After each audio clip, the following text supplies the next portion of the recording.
केंद्रीय गृह मंत्री अमित शाह ने नशीलियां दवाइयां की तस्करी और कौमी सुरक्षा बारे चंडीगढ़ में अज हुई कौमी कॉन्फ्रेंस में संबोधन किया। उन्होंने कहा कि नशा समगलरों खिलाफ ठोस रणनीति नाल मजबूत कार्रवाई करनी होगी, जिसलिए सरकार वालों वड्डे पद्धर ते यतन किए जा रहे हैं।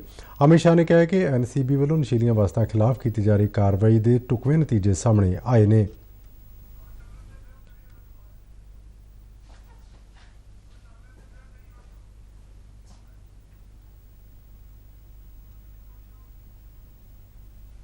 आतंकी घटना होती है तो उसका नुकसान सीमित मात्रा में होता है, मगर ड्रग तस्करी के बाद ड्रग का जब प्रसार समाज के अंदर होता है तो पीढ़ियों को खोखली कर देता है।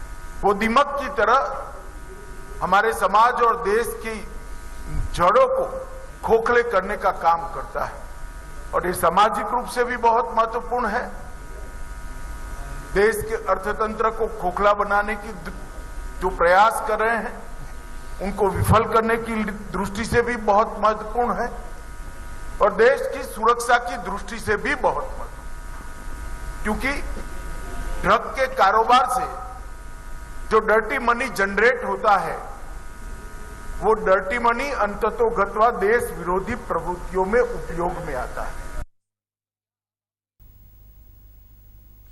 अमित शाह ने कहा कि देश में ड्रग की बुराई को रोकने लिए सारिया संबंधित एजेंसियों विचाले तालमेल और एजेंसियों का सशक्तिकरण जरूरी है।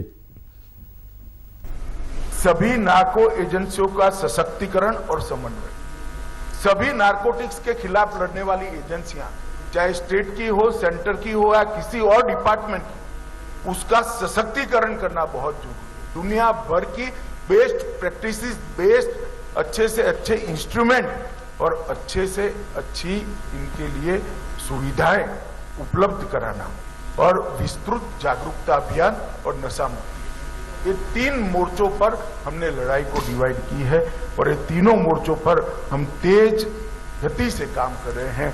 मोदी जी हमेशा कहते हैं होल ऑफ गवर्नमेंट अप्रोच से ही समस्याओं का समाधान हो सकता है।